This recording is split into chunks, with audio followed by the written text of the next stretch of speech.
بسم اللہ الرحمن الرحیم۔ اردو البم پر ویڈیوز دیکھنے اور سننے والے معزز ناظرین السلام علیکم۔ ویڈیو شروع کرنے سے پہلے چینل کو سبسکرائب اور ویڈیو کو لائک کرنا بالکل مت بھولیے گا۔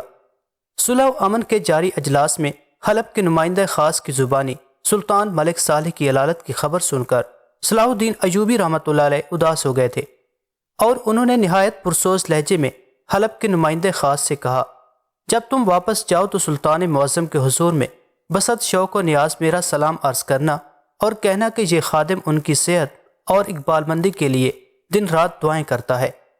یہ صلاح الدین ایوبی رحمۃ اللہ علیہ کی احسان شناسی کا واضح ثبوت تھا کہ انہوں نے اجلاس میں شریک کئی حکمرانوں کے سامنے اپنے خادم ہونے کا اعتراف کر لیا تھا۔ اگر وہ چاہتے تو والی موصل اور حلب کے نمائندہ خاص کے ساتھ ایک فاتح کی حیثیت سے انتہائی جارحانہ سلوک کر سکتے تھے اور سیاسی اعتبار سے اس کا یہ طرز عمل جائز و مناسب قرار دیا جا سکتا تھا، لیکن سلطان نور الدین محمود زنگی رحمۃ اللہ علیہ کے حوالے سے انہیں خاندان زنگی کے ایک ایک فرد سے نہایت محبت و عقیدت تھی اور انہوں نے سمیات کے اہم ترین اجلاس میں بڑی فراخ دلی کے ساتھ اپنے جذبات کا اظہار بھی کر دیا تھا۔ اگر عزاء الدین مسعود اور حلب کے نمائندہ خاص کو ذرا بھی احساس ہوتا تو وہ صلاح الدین ایوب کے اس طرز عمل کی دل سے قدر کرتے، کیونکہ سیاسی عقیدے کے مطابق کوئی فاتح اپنے ماضی کا حوالہ نہیں دیتا اور خود کو علی الاعلان کسی شخص کا خادم نہیں کہتا، مگر خاندان زنگی کا ہر چھوٹا بڑا فرد صلاح الدین ایوبی رحمۃ اللہ علیہ کو غاصب اور ظالم قرار دے کر ان کی تحقیر اور ذلت میں کوئی کسر نہیں اٹھا رکھتا تھا، اور آج سمیسات کے اجلاس میں بھی کئی بار اس کے مظاہرے کیے گئے تھے۔ دستاویز مکمل ہو جانے کے بعد اس کی ایک ایک نقل فریقین میں تقسیم کر دی گئی تھی۔ اجلاس کی اختتامی تقریر کرتے ہوئے صلاح الدین ایوبی رحمۃ اللہ علیہ نے اپنی نشست سے کھڑے ہو کر حاضرین کو مخاطب کیا، میں حق تعالیٰ کا بے حد شکر گزار ہوں کہ اس کے کرم سے اس کی زمین کے ایک مخصوص علاقے پر امن قائم ہو گیا۔ اب یہ ہم ناشکر گزار انسانوں پر منحصر ہے کہ اس امن کو کتنی دیر قائم رکھتے ہیں۔ میں ایک مسلمان کی حیثیت سے تمام شرکائے اجلاس کو یقین دلا سکتا ہوں کہ معاہدہ شکنی کا آغاز میری طرف سے نہیں ہوگا۔ یہ کہہ کر والی مصر چند لمحوں کے لیے خاموش ہو گئے اور شرکائے اجلاس کی چہروں کا بغور جائزہ لینے لگے۔ پھر مختصر سے وقفہ سکوت کے بعد صلاح الدین ایوبی رحمۃ اللہ علیہ نے سلسلہ کلام جاری رکھتے ہوئے کہا، میرے پاس کئی ایسی مصدقہ اطلاعات موجود ہیں کہ عیسائی ریاستوں میں مسلمان اقلیتوں کو کسی قسم کا تحفظ حاصل نہیں۔ یہ کہتے کہتے والی مصر کی آواز سے شدید اذیت و کرب جھلکنے لگا تھا۔ مجھے تو یہاں تک بتایا گیا ہے کہ ان علاقوں میں میرے ہم مذہبوں کی حیثیت جانوروں سے بھی کم ہے۔ ابھی صلاح الدین ایوبی رحمۃ اللہ علیہ کی بات مکمل نہیں ہوئی تھی کہ حاکم طرابلس ایڈم مشتعل ہو کر اپنی نشست سے کھڑا ہو گیا۔ والی مصر کو دی جانے والی ساری اطلاعات من گھڑت افسانے اور بے بنیاد داستانیں ہیں۔ ایڈم کا لہجہ انتہائی تند و تیز تھا۔ ایڈم کا یہ طرز گفتگو دیکھ کر صلاح الدین ایوبی رحمۃ اللہ علیہ کے جذبات بھی بے قابو ہونے لگے، مگر انہوں نے بے مثال ضبط و تحمل کا مظاہرہ کرتے ہوئے، حاکم طرابلس یہ بات اس شخص سے کہہ رہے ہیں جس نے طرطوسہ میں ان ستم رسیدہ مسلمانوں کو اپنی آنکھوں سے دیکھا ہے جو فرینکس کے حیوانی تشدد کا شکار ہوئے ہیں، میں شاہ ارمینیا اور یروشلم کے نمائندہ خاص کو دعوت دیتا ہوں کہ وہ طرطوسہ تشریف لائیں اور بچشم خود ان دردناک مناظر کا مشاہدہ کریں جنہیں دیکھ کر شاید حیوان بھی رو پڑیں۔ اگر آپ خود نہیں آ سکتے تو اپنے نمائندوں کو طرطوسہ بھیجیں، مگر ایسے نمائندے جو روایتی جھوٹے نہ ہوں بلکہ سچ بولنے کی جرت بھی رکھتے ہوں۔ طرطوسہ کے مسلمانوں کی عزت و آبرو کے آبگینوں کو توڑنے کے بعد ان کی مسجدیں بھی ڈھا دی گئی ہیں، اور یہ سارے کارنامے اس سالار آئرس نے انجام دیے ہیں جو آج کل میری قید میں ہے اور جسے چھڑانے کے لیے آپ سب لوگ یہاں جمع ہوئے ہیں۔ صلاح الدین ایوبی رحمۃ اللہ علیہ کے ایک ایک لفظ سے دل کا درد چھلک رہا تھا۔ اگر کوئی دوسرا موقع ہوتا تو وہ عیسائی ریاستوں میں بسنے والے مسلمانوں کی حالت زار بیان کرتے ہوئے رو پڑتا۔ اجلاس میں موجود عیسائی حکمرانوں کے پاس صلاح الدین ایوبی رحمۃ اللہ علیہ کے اس سوال کا کوئی جواب نہیں تھا۔ اس صورتحال کو بدلنے کے لیے شاہ ارمینیا رہوپن تیزی کے ساتھ اپنی نشست سے اٹھا اور عاجزانہ لہجے میں صلاح الدین ایوبی رحمۃ اللہ علیہ سے مخاطب ہوا، ہم سب مل کر امن و سکون کی طرف قدم بڑھا رہے ہیں، اس لیے والی مصر کو بھی چاہیے کہ وہ بھی ماضی کی تلخیوں کو فراموش کر دیں۔ شاہ ارمینیا کی درخواست کے دوران صلاح الدین ایوبی رحمۃ اللہ علیہ نے اپنا زاویہ تبدیل نہیں کیا۔ وہ مسلسل حاکم طرابلس ایڈم کی طرف دیکھے جا رہا تھا۔ جب شاہ روپن خاموش ہو گیا تو صلاح الدین ایوبی رحمۃ اللہ علیہ انتہائی سخت لہجے میں ایڈم سے مخاطب ہوئے، حاکم طرابلس، آپ نے مجھے بہت مایوس کیا۔ میں اب تک ان تلخیوں کو بھلا دینے کی کوشش کر رہا تھا۔ میرے پاس شاہ ارمینیہ کے سوال کا ایک ہی جواب ہے کہ میں آخری بار ان دردناک واقعات کو فراموش کرنے کی کوشش کروں گا، لیکن اگر آئندہ یہ صورتحال پیدا کی گئی اور میرے واپس جانے کے بعد ترتوسا کے کسی مسلمان کو ستایا گیا تو سب سے پہلے پورے طرابلس کو آگ لگا دوں گا، اور اس کے بعد میرا جذباتی رد عمل کیا ہوگا میں اس کے بارے میں خود بھی نہیں جانتا۔ پھر والی مصر نے رسمی طور پر تمام شرکائے اجلاس سے ہاتھ ملایا اور تیزی کے ساتھ ہال کے دروازے کی طرف بڑھے۔ باقی ریاستوں کے حکمران اپنی اپنی نشستوں پر کھڑے رہے، بس شاہ ارمینیہ رہوپن رخصتی آداب نبھانے کے لیے والی مصر کے ساتھ ساتھ ہال سے باہر آیا اور اس وقت تک کھڑا رہا جب تک صلاح الدین ایوبی رحمۃ اللہ علیہ اپنے گھوڑے کی پشت پر سوار نہیں ہو گئے۔ ایک بار پھر سمیسات کی فضا نعرہ تکبیر سے گونج اٹھی۔ صلاح الدین ایوبی رحمۃ اللہ علیہ انتہائی شاندار کامیابی کے ساتھ ترتوسا کی طرف واپس جا رہے تھے۔ انہوں نے اپنے بھانجے فرخ شاہ کو ہدایت کی تھی کہ وہ برق رفتاری کے ساتھ اپنے سپاہی لے کر واپس شام چلا جائے۔ پھر جب شاہ ارمینیہ رہوپن والی مصر کو رخصت کرنے کے بعد حال میں واپس آیا تو وہاں موجود ہر حاکم کا چہرہ بگڑا ہوا تھا۔ شاہ رہوپن نے بڑی حیرت سے شرکائے اجلاس کی طرف دیکھتے ہوئے کہا، تم لوگ اس معاہدہ امن پر ناخوش ہو یا کوئی نیا واقعہ پیش آ گیا ہے؟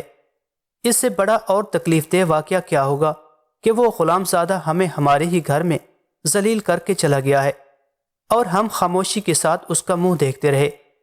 والی موصل عزاء الدین مسعود نے نہایت تحقیر امیز لہجے میں جواب دیا۔ شاہ ارمینیہ رہوپن کے ہونٹوں پر طنزیہ مسکراہٹ ابھر آئی۔ بے شک صلاح الدین ایوبی رحمۃ اللہ علیہ ہمارا سیاسی حریف ہے، کھلا دشمن ہے، مگر اس کے باوجود یہ بھی سچ ہے کہ وہ ایک نہایت اعلیٰ ظرف انسان ہے۔ میں نے کئی بار کھلی آنکھوں سے دیکھا کہ وہ تمہارے سامنے جھکا رہا تھا۔ اس کا طرز عمل یکسر خادمانہ تھا۔ صلاح الدین ایوبی ایسا کرنے پر مجبور تھا، اس لیے کہ وہ بچپن سے ہمارے خاندان کا غلام رہ چکا ہے۔ عزاء الدین مسعود کے اظہار نفرت میں مزید شدت آ گئی تھی۔ شاہ ارمینیہ رہوپن بظاہر سنجیدہ ہو گیا تھا، مگر اس کی آنکھوں سے وہی طنزیہ رنگ جھلک رہا تھا۔ والی موصل کو معلوم ہونا چاہیے کہ بچپن سے لے کر جوانی تک کے درمیان ایک طویل مدت حائل ہے۔ میری نظر میں اتنے عرصے تک اپنے آقا کے احسانات کو یاد رکھنا اور پھر برملا ان کا اظہار کرنا بہت ہی بڑے ظرف کی نشانی ہے، ورنہ تو دنیا اس کا نام ہے کہ اکثر لوگ رات کی بات بھی یاد نہیں رکھتے۔ کیا تمہیں تاریخ کے وہ غلام یاد نہیں جو اپنے آقاؤں کو قتل کر کے اقتدار میں آئے ہیں؟ والی موصل عزاء الدین مسعود کا غصہ کم ہونے کی بجائے کچھ اور بڑھ گیا تھا۔ میں دیکھ رہا ہوں شاہ رہوپن کہ تم حد سے زیادہ اس غلام زادے کی حمایت و وکالت کر رہے ہو۔ تمہاری ہی وجہ سے مجھے معافی مانگنی پڑی۔ عزاء الدین مسعود کی تند و تیز گفتگو سن کر شاہ ارمینیہ رہوپن بھی برہم ہو گیا۔ تو پھر تم نے اس سے کیوں معافی مانگی؟ ہمت تھی تو صلاح الدین ایوبی کے منہ پر تھوکتے اور اجلاس سے اٹھ کر چلے جاتے۔ شاہ رہوپن کا یہ جارحانہ طرز گفتگو دیکھ کر والی موصل سارا قصہ بھول گیا اور پریشان سا نظر آنے لگا۔ میں تمہیں تمہارے دشمن کے طاقتور اور لمبے ہاتھوں سے محفوظ رکھنے کی تدبیریں کر رہا ہوں اور تم مجھ ہی کو ہدف ملامت بنا رہے ہو۔ کوئی زیادہ دیر نہیں گزری ہے، ابھی صلاح الدین ایوبی مشکل سے ایک آدھ فرسنگ ہی گیا ہوگا۔ تم اپنے کسی شہسوار کو بھیج کر والی مصر کو معاہدہ توڑنے کی خبر دے سکتے ہو۔ شاہ ارمینیہ رہوپن کے لہجے میں بے باکی کے ساتھ کسی قدر غصہ بھی شامل تھا۔ کم ہمت اور بزدل عزاء الدین مسعود معاہدہ تو کیا توڑتا کہ والی مصر کے خوف سے وہ پرسکون نیند بھی نہیں سو سکتا تھا۔ یہ سارا تماشا تو محض اس لیے تھا کہ وہ شرکائے اجلاس کے سامنے جانے والی عزت کا بھرم رکھ سکے۔ والی موصل عزاء الدین مسعود خاموش ہوا تو حاکم طرابلس ایڈم بول اٹھا، آپ نے یہ نہیں سنا کہ وہ پورے طرابلس کو آگ لگانے کی دھمکی دے کر گیا ہے؟ ایڈم کا لہجہ بھی عزاء الدین مسعود کی طرح تحقیر امیز اور غضبناک تھا۔ شاہ ارمینیہ رہوپن نے ایک خاص انداز سے مسکراتے ہوئے اپنے ہم عقیدہ حکمراں ایڈم کے کاندھے پر ہاتھ رکھ دیا۔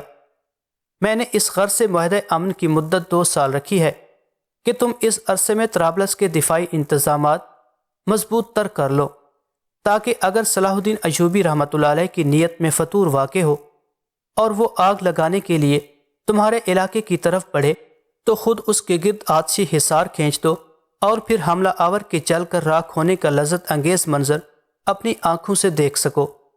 صلاح الدین ایوبی رحمۃ اللہ علیہ نے ترتوسا واپس پہنچ کر اپنے سپاہیوں کو حکم دیا کہ وہ مقامی مسلمانوں کے ساتھ مل کر آج سر نو اس مسجد کی تعمیر شروع کریں جسے صلیبی فدائین فرینکس نے مسمار کر دیا تھا۔ والی مصر نے مسجد کی بنیاد کے چند پتھر اپنے ہاتھ سے رکھے اور نہایت رکت آمیز لہجے میں اس طرح دعا کی: اے حی و قیوم، تیرے سوا دنیا کی ہر شے فانی ہے، اپنی انہی صفات عالیہ کے صدقے میں ہمارے مردہ دلوں کو دوبارہ زندہ کر اور ہم ناتوانوں کی عاجزانہ کوششوں کو کامیابی سے ہمکنار فرما، اور ہمارے گناہگار ہاتھوں سے تعمیر کی جانے والی اس مسجد کو اس قدر وسیع و آباد کر دے کہ ترتوسا کی فضاؤں میں صرف تیری ہی تسبیح و کبریائی کی صدائیں سنائی دیں۔ تو ہی محافظ حقیقی اور نگہبان اعلیٰ ہے، اپنے نام لیواؤں کے گناہوں کو معاف فرما دے اور دوبارہ ان پر کوئی ایسا ظالم مسلط نہ کر کے ان کا وجود ہی صفحہ ہستی سے مٹ جائے۔ بے شک تو ہمارے اندازوں سے زیادہ رحیم و کریم ہے، تیرے سوا کوئی کارساز اور مشکل کشا نہیں، ہمیں دنیا و آخرت کے عذاب سے محفوظ رکھ۔ صلاح الدین ایوبی رحمۃ اللہ علیہ کی یہ دعا اس قدر اثر انگیز تھی کہ سننے والے سپاہیوں کی آنکھوں میں بھی آنسو آ گئے۔ ترتوسا کے برباد مسلمانوں کا تو یہ حال تھا کہ چیخیں مار مار کر رونے لگے۔ پھر چند روز بعد ہی شاہ ارمینیہ رہوپن کا سفیر اپنے چند سپاہیوں کی نگرانی میں 30 لاکھ دینار کی رقم لے کر ترتوسا پہنچ گیا۔ صلاح الدین ایوبی نے ارمینیائی سفیر کو فرینکس کی عشرت گاہ میں ٹھہرایا۔ پھر والی مصر کے کارندوں نے معاہدے میں طے پائی جانے والی رقم کا شمار کیا۔ اس کے بعد عشرت گاہ کے طویل و عریض حال میں فرینکس کے سالار آئرس کو لایا گیا۔ سالار آئرس اس وقت ایک ہاتھ گاڑی پر لیٹا ہوا تھا اور 2 مسلمان سپاہی اس گاڑی کو کھینچ رہے تھے۔ آرمینیا کا سفیر یہ منظر دیکھ کر پریشان سا نظر آنے لگا۔ پھر وہ گاڑی والی مصر کے قریب لا کر روک دی گئی۔ صلاح الدین ایوبی نے سالار آئرس کو مخاطب کرتے ہوئے طنزیہ مسکراہٹ کے ساتھ کہا: آئرس اٹھ کر بیٹھو، شاہ ارمینیا کے سفیر تمہیں اس قید خانے سے نکال کر آزاد فضاؤں میں لے جانے کے لیے آئے ہیں۔ یہ سن کر آئرس نے گاڑی پر لیٹے لیٹے آرمینیا کے سفیر کی طرف دیکھا اور اس کی آنکھوں میں آنسو ابھر آئے۔ سالار آئرس کی یہ حالت دیکھ کر آرمینیا کا سفیر اپنی نشست سے کھڑا ہو گیا۔ پھر وہ تیزی سے اس شخص کے پاس پہنچا جو صلیبی فدائین کا قائد تھا، اور ایشیائی کوچک کی تمام عیسائی ریاستیں اس کی بہادری اور جنگی صلاحیتوں پر ناز کرتے تھیں۔ عظیم سالار، اب تم بہت جلد صحت یاب ہو جاؤ گے، آرمینیائی سفیر نے آئرس کو تسلی دیتے ہوئے کہا۔ تمہیں نہیں معلوم کہ تمہاری گرفتاری کی خبر سن کر ہم سب لوگ کتنے پریشان تھے، اور تمہیں یہ بھی نہیں پتا کہ تمہاری رہائی کے لیے ہم کیسے کیسے مشکل مراحل سے گزرے ہیں۔ آرمینیا کے سفیر کا خیال تھا کہ اس کی حوصلہ افزا باتیں سن کر سالار آئرس کے چہرے سے رنج و الم کا سارا غبار دھل جائے گا، مگر خلاف توقع اس کی آنکھوں سے بہنے والے آنسوں میں اور تیزی آ گئی۔ اب میرے لیے زندہ کا اندھیرا اور آزادی کا اجالا دونوں برابر ہیں۔ افسوس تم اتنی دیر سے آئے کہ مجھ جیسے جان باز پر قیامت ٹوٹ پڑی اور میں زندہ درگور ہو گیا۔ آرمینیائی سفیر نے چند قدم آگے بڑھ کر سالار آئرس کا چہرہ اپنے دونوں ہاتھوں کے درمیان لے لیا اور انتہائی محبت آمیز لہجے میں بولا: تم کیسے ہلاک ہو سکتے ہو؟ بس چند دنوں کی بات ہے، بہترین طبیب تمہارا علاج کریں گے اور تم صحت یاب ہو جاؤ گے۔ صحت مند تو میں اب بھی ہوں، مگر دوسروں کا محتاج۔ یکایک سالار آئرس کا لہجہ نہایت تلخ ہو گیا تھا۔ نہ میں سہارے کے بغیر اٹھ کر بیٹھ سکتا ہوں اور نہ اپنے ہاتھ سے کچھ کھا پی سکتا ہوں۔ میں دنیا کا بدترین اپاہج ہوں، اور میرے ساتھ یہ ظالمانہ سلوک اس شخص نے کیا ہے جو تمہارے قریب بیٹھا ہے۔ سالار آئرس نے اپنے ہاتھ سے صلاح الدین ایوبی کی طرف اشارہ کرنا چاہا، مگر وہ ہاتھ کو جنبش بھی نہ دے سکا۔ اس لیے صلیبی فدائین کے قائد نے نفرت امیز نگاہوں سے والی مصر کی طرف دیکھا۔ صلاح الدین ایوبی نے سالار آئرس کے مظالم کی بڑی عجیب اور دردناک سزا منتخب کی تھی۔ والی مصر سالار آئرس کو اذیتیں دے کر بھی مار سکتا تھا، مگر اس نے عقوبت کا نیا راستہ اختیار کیا۔ صلاح الدین ایوبی رحمۃ اللہ علیہ نے سالار آئرس کے ٹخنوں، گھٹنوں، ہاتھوں، کلائیوں اور مونڈھوں کی ہڈیاں اس طرح توڑوا دی تھیں کہ انہیں دوبارہ جوڑا نہیں جا سکتا تھا۔ پھر جب والی مصر کے انتہائی فاضل طبیبوں نے یہ متفقہ فیصلہ دے دیا کہ سالار ایرس کی شکستہ ہڈیوں کا دنیا میں کوئی علاج نہیں ہے، تو پھر سالار ایرس کے سارے جسم پر ایسے مرہم لگائے گئے کہ ان کے اثر سے بہت جلد ایرس کے تمام زخم بھر گئے۔ بظاہر فرینکس کا سالار ایک صحت مند انسان نظر آتا تھا، لیکن اس کی معذوری اور بیچارگی ناقابل بیان تھی۔ سالار ایرس کی زبانی اس کی روداد غم سن کر آرمینیا کا سفیر بھڑک اٹھا اور نہایت تند و تیز لہجے میں صلاح الدین ایوبی سے مخاطب ہوا۔ والی مصر کو معلوم ہونا چاہیے کہ یہ معاہدہ امن کی کھلی خلاف ورزی ہے۔ کیسی خلاف ورزی؟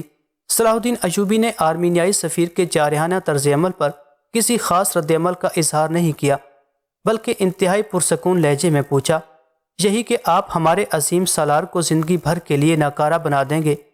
آرمینیائی سفیر کے لہجے کی تلخی اور سختی برقرار تھی۔ آرمینیا کے سفیر کو اپنی زبان پر قابو رکھنا چاہیے۔ ہم اہل اسلام تمہاری قوم کی طرح عہد شکن نہیں ہیں۔ میں نے سمیسات کے اجلاس میں اس بات کا اقرار کیا تھا کہ سالار ایرس کو رہا کر دوں گا۔ اب یہ میری طرف سے آزاد ہے۔ تم اسے آرمینیا لے جاؤ یا طرابلس یا کہیں اور۔ اگر کبھی تمہارے تاریک ذہنوں میں روشنی کی کوئی لہر ابھرے یا پتھر دلوں میں انسانیت کا ہلکا سا درد بھی جاگے، تو اپنے اس بہادر اور عظیم سالار سے پوچھنا کہ اس نے اپنے دور اقتدار میں طرطوسہ کے بے دست و پا مسلمانوں پر کیسے کیسے حیاسوس مظالم ڈھائے ہیں۔ میں جانتا ہوں کہ یہ اپنی عیار فطرت کے مطابق جھوٹ بولے گا، اور تم لوگ بھی اپنی مکارانہ جبلت کے مطابق اس کی باتوں پر اعتبار کرو گے۔ میں نے ایرس کو نشان عبرت اس لیے بنایا ہے کہ تم اس سبق کو ہمیشہ یاد رکھو۔ یہ کہہ کر صلاح الدین ایوبی حال سے نکل کر چلے گئے۔ پھر طرطوسہ کے عیسائیوں اور مسلمانوں نے یہ عبرتناک منظر اپنی آنکھوں سے دیکھا کہ آرمینیا کا سفیر سالار ایرس کی زندہ لاش کو ایک گھوڑا گاڑی میں ڈال کر طرابلس کی طرف جا رہا تھا۔ اس کے بعد صلاح الدین ایوبی نے تقریباً 1 ماہ تک طرطوسہ میں قیام کیا۔ اس دوران اس کے سپاہیوں نے مسجد کی تعمیر کا کام مکمل کیا، اور پھر قرب و جوار سے لائے گئے ماہر کاریگروں نے خانہ خدا کو رنگوں سے آراستہ کیا۔ پھر اسی مسجد میں صلاح الدین ایوبی رحمۃ اللہ علیہ نے نماز جمعہ کی امامت کی۔ اس کے بعد والی مصر نے طرطوسہ کے تمام مسلمانوں کو فرینکس کی عشرتگاہ میں جمع کیا اور معاہدہ سمیسات کے تحت حاصل کی جانے والی 30 لاکھ دینار کی تمام رقم طرطوسہ کے باشندوں میں تقسیم کر دی۔ سب سے زیادہ رقم ان مسلمانوں کو دی گئی جن کی جوان بیٹیاں تھیں، تاکہ وہ ان کی شادی کا انتظام کر سکیں۔ پھر ان لوگوں کو ترجیح دی گئی جن کے مالی حالات زیادہ خراب تھے۔ آخر میں والی مصر نے فرینکس کی خوبصورت اور طویل و عریض عمارت کو مدرسے کے لیے وقف کر دیا، جہاں طرطوسہ کے مسلمان اپنے بچوں کو مذہب کی تعلیم دلا سکتے تھے۔ پھر جب صلاح الدین ایوبی مصر واپسی کے لیے طرطوسہ کے ساحل پر پہنچے تو پوری بستی کے باشندے انہیں رخصت کرنے کے لیے سمندر کے کنارے تک آئے۔ ان میں وہ غریب عیسائی بھی شامل تھے جن کی والی مصر نے مالی مدد کی تھی۔ بڑا سوگوار منظر تھا۔ عیسائیوں کی آنکھیں نم تھیں اور طرطوسہ کے مسلمان چیخیں مار مار کر رو رہے تھے، اے ہمارے مسیحا، ہمیں چھوڑ کر کہاں جا رہے ہیں؟ اگر وہ درندے پھر لوٹ آئے تو ان کے خونی پنجوں سے ہمیں کون بچائے گا؟ حق تعالیٰ کارساز و بے نیاز ہے، وہ کسی دوسرے صلاح الدین کو تمہاری مدد کے لیے بھیج دے گا۔ بس اس ذات سے ڈرتے رہنا کہ اسی میں تمہاری نجات ہے۔ اہل طرطوسہ سے آخری خطاب کر کے صلاح الدین ایوبی جہاز پر سوار ہو گئے اور اس وقت تک عرشے پر کھڑے ساحل کی طرف دیکھتے رہے جہاں سینکڑوں اشکبار آنکھیں انہیں رخصتی سلام پیش کر رہی تھی۔